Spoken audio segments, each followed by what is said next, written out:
2024లో మన team India T20 world cup లో champions గా నిలిచిన తర్వాత మన team India as a defending champions గా మరో బిగ్గెస్ట్ ఐసీసీ టోర్నమెంట్ కి రంగం సిద్ధమయ్యింది. మనందరికీ తెలిసిందే 2026లో టీ20 వరల్డ్ కప్ జరుగుతుందని. యుఎస్ఏ టీం అయితే తన మొట్టమొదటి మ్యాచ్ డిఫెండింగ్ ఛాంపియన్స్ అయిన టీమిండియాతో తలపడడానికి సిద్ధమయ్యింది. సో మనమైతే ఈ వీడియోలో ఇండియా వర్సెస్ యుఎస్ఏ లో ఆడుతున్న మొట్టమొదటి మ్యాచ్ కి సంబంధించి pitch report and weather report, ఈ రెండు టీంల మధ్య best playing 11, strengths and weaknesses, ఈ రెండు టీముల్లో ఎవరిది పై చేయి అవుతుంది అండ్ ఈ రెండు టీంల మధ్య ముఖాముఖి, ఈ మ్యాచ్ లో కీ ప్లేయర్స్ ఎవరు అండ్ ఆల్సో ఇంట్రెస్టింగ్ బ్యాటిల్స్ తో పాటు ఈ మ్యాచ్ కి సంబంధించి పూర్తి రివ్యూ గురించి డిస్కస్ చేసుకుందాం. వీడియోలోకి వెళ్లే ముందు ఈ వీడియోని ప్రతి ఒక్క క్రికెట్ అభిమానికి షేర్ చేయండి. మోర్ ఓవర్ ప్రతి ఒక్కరు ఈ వీడియోకి లైక్ చేయండి. మీరు కొట్టే ప్రతి లైక్ వల్ల ఈ వీడియో ఎక్కువ మందికి రీచ్ అవుతుంది. ముందుగా ఇండియా వర్సెస్ యుఎస్ఏ లో 2026 టీ20 వరల్డ్ కప్ లో ఈ రెండు టీంల మధ్య మొట్టమొదటి మ్యాచ్ ని ప్రారంభించబోతున్నారు. ఈ మ్యాచ్ అయితే ముంబైలోని వాంకడే స్టేడియం లో దద్దరిల్లబోతోంది. ఈ వేదిక యొక్క పిచ్ రిపోర్ట్ చూసుకున్నట్లయితే ముంబైలోని వాంకడే స్టేడియంలోని పిచ్ రిపోర్ట్ సాంప్రదాయకంగా ఉత్కంఠభరితమైన టీ20 మ్యాచ్లను రూపొందించడానికి ప్రసిద్ధి చెందింది. అరేబియా సముద్రానికి దగ్గరగా ఉన్న ఈ మైదానంలో తరచుగా సముద్రపు గాలి వీస్తుంది. ఇది మ్యాచ్ పరిస్థితుల్లో ప్రధాన పాత్ర పోషిస్తుంది. ఆట ఆరంభంలో ఫాస్ట్ బౌలర్లు గాలిలో మరియు పిచ్ వెలుపల కొత్త బంతితో కొంత కదలికలను పొందవచ్చు. ఇది బ్యాటర్లకు ప్రారంభ ఓవర్లో సులువుగా మారుస్తుంది. అయితే మ్యాచ్ ముందుకు సాగుతున్న కొద్దీ ముఖ్యంగా వెలుతురు కింద పిచ్ బ్యాటింగ్ కు అనుకూలంగా మారుతుంది. ఉపరితలం యొక్క నిజమైన బౌన్స్ మరియు వేగం బ్యాటర్లు తమ షాట్లను స్వేచ్ఛగా ఆడడానికి వీలు కల్పిస్తుంది. చిన్న బౌండరీలు మరియు వేగవంతమైన అవుట్ ఫీల్డ్ తో రన్ స్కోరింగ్ సులభంతరం అవుతుంది. ఈ వేదికలో అధిక స్కోరింగ్ చేజింగ్ లను సాధారణ దృశ్యంగా మారుస్తుంది. పిచ్ అనేది కొంత పట్టు మరియు మలుపును అందించగలదు కాబట్టి మిడిల్ ఓవర్స్ లో స్పిన్నర్లకు అనుకూలంగా ఉండొచ్చు. వారి ఆటను ఆధిపత్యం చేయకపోవచ్చు. వైవిధ్యాలు తెలివిగా ఉపయోగించడం వలన వికెట్లను తీసుకోగలరు. ఒక్క మాటలో వాంకడే పిచ్ గురించి చెప్పాలంటే ఈ పిచ్ లో బ్యాటర్లు తెలివిగా ఆడితే బ్యాటర్లకి, బౌలర్లు తెలివిగా ఆడితే బౌలర్లకి ఎక్కువ సహాయపడుతుంది. వాంకడే స్టేడియంలో టీ20 స్టాట్స్ చూసుకున్నట్లయితే ఇప్పటి వరకు వాంకడేలో 9 మ్యాచ్లు జరిగితే మొదటి బ్యాటింగ్ చేసిన టీం 4 సార్లు, రెండవ బ్యాటింగ్ చేసిన టీం 5 సార్లు గెలిచాయి. యావరేజ్ ఫస్ట్ ఇన్నింగ్ స్కోర్ చూసుకున్నట్లయితే 197 పరుగులు. ఈ పిచ్ లో హైయెస్ట్ స్కోర్ చూసుకున్నట్లయితే 247 పరుగులు. అది కూడా ఇంగ్లాండ్ కి అగైనెస్ట్ గా మన టీమిండియా చేసినవే. టాస్ విషయానికి వస్తే టాస్ గెలిచిన టీం అయితే ఖచ్చితంగా ఈ పిచ్ స్టాట్స్ ని దృష్టిలో పెట్టుకుని చేజింగ్ చేయడానికి ఎక్కువ అవకాశాలు ఉంటాయి. ఇన్ఫాక్ట్ ఇండియాలో నార్మల్ గా నైట్ టైమ్ లో డ్యూ కూడా పడే అవకాశాలు ఎక్కువగా ఉంటాయి కాబట్టి టాస్ గెలిచిన టీం అయితే ఖచ్చితంగా బౌలింగ్ చేస్తారని చెప్పుకోవాలి. ముందుగా మన అపోనెంట్ టీం అయిన USA team best playing 11 and strengths and weaknesses గురించి డిస్కస్ చేసుకున్నాం. 2026 టీ20 వరల్డ్ కప్ లో యుఎస్ఏ టీం చాలా స్ట్రాంగ్ స్క్వాడ్ తో బరిలోకి దిగబోతోంది. గత కొన్ని సంవత్సరాల్లో యుఎస్ఏ టీం పెద్ద మార్పులు చేసి అనుభవం ఉన్న ప్లేయర్లతో పాటు యంగ్స్టర్స్ లను కలిపి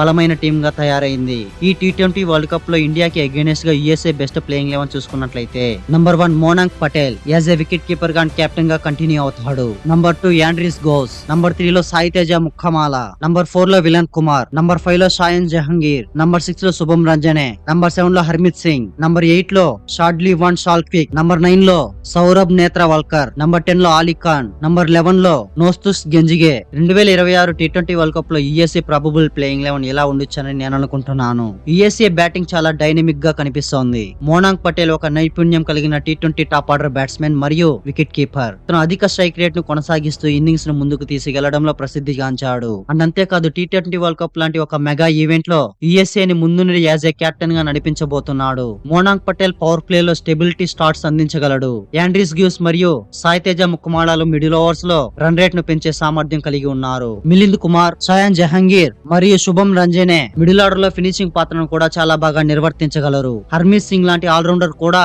చివరి ఓవర్ లో మ్యాచ్ ని ఫినిష్ చేయగలడు. ఇక బౌలింగ్ లో చూసుకుంటే నోస్తుస్ కెంజిగే, సౌరభ్ నేత్రవాల్కర్ మరియు ఆలీ ఖాన్ కొత్త బాల్ తో వికెట్లు తీసే డేంజర్ పేస్ జంట.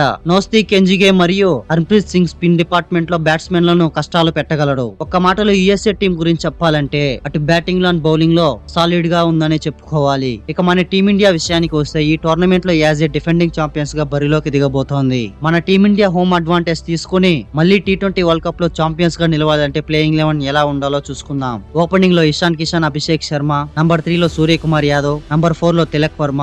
నంబర్ 5 లో హార్దిక్ పాండ్యా. నంబర్ 6 లో శివం దుబే. నంబర్ 7 లో రింకు సింగ్. నంబర్ 8 లో అక్షర్ పటేల్. నంబర్ 9 లో హర్షదీప్ సింగ్. నంబర్ 10 లో జస్ప్రీత్ బుమ్రా. నంబర్ 11 లో వరుణ్ చక్రవర్తి. మన టీమిండియా ప్లేయింగ్ 11 లో అయితే ఒక డిస్ట్రక్టివ్నెస్ కనిపిస్తోంది. మరియు మన టీమిండియా బ్యాటింగ్ లైనప్ గురించి మాట్లాడుకుంటే పవర్ ప్లే లో ఫైరీ స్టార్ట్స్ అందించాలంటే అది కూడా మొదటి బంతి నుంచే అగ్రెసివ్ స్టార్ట్స్ అందాలంటే అభిషేక్ శర్మ అండ్ ఇషాన్ కిషన్ కలిస్తే పవర్ ప్లే లో వారు వన్ సైడ్ చేసే పడేస్తారు. వీళ్ళిద్దరూ కలిసి పవర్ ప్లే లో వికెట్లు పడకుండా ఆడితే టీమిండియా స్కోర్ 100 పరుగులు దాటేస్తుందని చెప్పుకోవాలి. పవర్ ప్లే లో 1 డౌన్ లో Suryakumar Yadav as a captain గా సూపర్ ఫామ్ లో ఉన్నాడు. ఒకప్పటి సూర్యకుమార్ యాదవ్ లా మళ్ళీ బ్యాటింగ్ విధ్వంసం చేస్తున్నాడు. తిలక్ వర్మ ఇంజురీ నుంచి కోలుకొని వార్మప్ మ్యాచ్ లో చాలా బాగా రాణించాడు. అండ్ తిలక్ వర్మ గురించి మనందరికీ తెలిసిందే, T20లో ఎలాంటి విధ్వంసకరమైన బ్యాటింగ్ చేస్తాడా అని. హార్దిక్ పాండ్యా తన స్వాగ్ తో ఆల్రౌండర్ షోతో టీం ని ముందుండి నడిపించగలడు.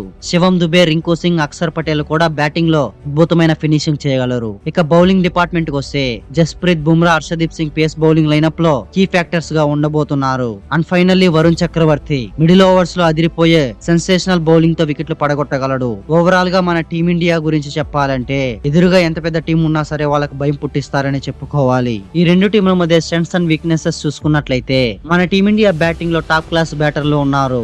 బౌలింగ్ లో కూడా హర్షదీప్ సింగ్, జస్ప్రీత్ బుమ్రా, వరుణ్ చక్రవర్తి లాంటి డేంజరస్ బౌలర్లు ఉన్నారు. యుఎస్ఏ కూడా బలమైన ఆల్రౌండర్స్ ఉన్నారు. పవర్ ప్లే లో అగ్రెసివ్ బ్యాటింగ్ చేయగలరు. డెత్ ఓవర్స్ లో డేంజరస్ పేస్ అటాక్ ఉంది. అండ్ ఆల్సో స్పిన్నర్లు కూడా చాలా బాగానే ఉన్నారని చెప్పుకోవాలి. టీమిండియాకి వీక్నెసెస్ ఏమైనా ఉన్నాయా అంటే టాప్ 8 బ్యాటింగ్ ఆర్డర్ లో 6 లెఫ్ట్ హ్యాండర్స్ ఉండడమే ఒక డిసడ్వాంటేజ్ గా మారుతుందని చెప్పుకోవచ్చు. ఎందుకంటే అపోజిషన్ బౌలర్లు ఈజీగా సెట్ అయిపోతారు. మరి చూడాలి ఇండియాకి ఈ బ్యాటింగ్ ఆర్డర్ ఎలాంటి ఫ్యాక్టర్ గా మారుతుందా అని. యుఎస్ఏ కి పెద్ద టోర్నమెంట్ లో అనుభవం తక్కువగా ఉండడమే అండ్ స్ట్రాంగెస్ట్ ఫినిషర్స్ కొంచెం కొరతగా కనిపిస్తోంది.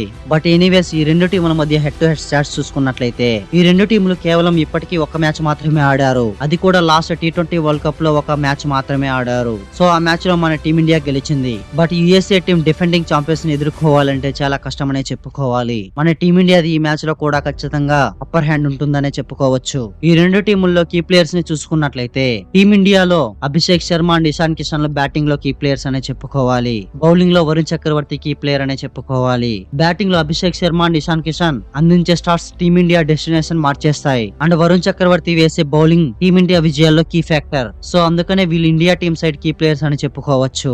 యుఎస్ఏ బ్యాటింగ్ లో ఓపెనర్స్ అండ్ బౌలింగ్ లో నోస్తూస్ కెంజిగేలు కీ ప్లేయర్స్ అనే చెప్పుకోవాలి. అండ్ ఫైనల్ గా ఈ రెండు టీంల మధ్య టాప్ 4 ఇంట్రెస్టింగ్ బ్యాటిల్స్ చూసుకున్నట్లయితే నంబర్ 1 అభిషేక్ శర్మ వర్సెస్ అలీ ఖాన్ ల మధ్య ఒక ఇంట్రెస్టింగ్ బ్యాటిల్ నడుస్తుంది అనిపిస్తోంది. నంబర్ 2 శివం దుబే వర్సెస్ నోస్తూస్ కెంజిగేల మధ్య ఒక ఇంట్రెస్టింగ్ బ్యాటిల్ ఉండొచ్చు. Number 3 Hardik Pandya versus Shadley van ల మధ్య ఇంట్రెస్టింగ్ కాంటెస్ట్ ఉంటుంది. నంబర్ 4 మోనాంక్ పటేల్ వర్సెస్ హర్షదీప్ సింగ్ ల మధ్య ఒక ఇంట్రెస్టింగ్ కాంటెస్ట్ అయితే నడుస్తుంది అనిపిస్తోంది. యుఎస్ఏ టీం ఈసారి T20 వరల్డ్ కప్ లో అండర్ డాగ్ గా బరిలోకి దిగబోతోంది. మరి డిఫెండింగ్ ఛాంపియన్స్ ని ఎదుర్కొని విజయాన్ని దక్కించుకుంటుందా మరి చూడాలి. ఎనీవేస్ ఇండియా వర్సెస్ యుఎస్ఏ ల మధ్య మొదటి T20 వరల్డ్ కప్ మ్యాచ్ లో ఎవరు గెలుస్తారు అని కామెంట్ చేసి T20 వరల్డ్ కప్ లో మరెన్నో వీడియోల కోసం వెంటనే మన ఛానల్ ని సబ్స్క్రైబ్ చేసుకోండి. నేను పెట్టే ప్రతి వీడియో మీకు నోటిఫికేషన్ ద్వారా రావాలంటే పక్కనే ఉన్న గంటని గట్టిగా కొట్టండి. కానీ ఫోన్ స్క్రీన్ మాత్రం పగిలిపోకుండా చూసుకోండి. Thanks for watching the video.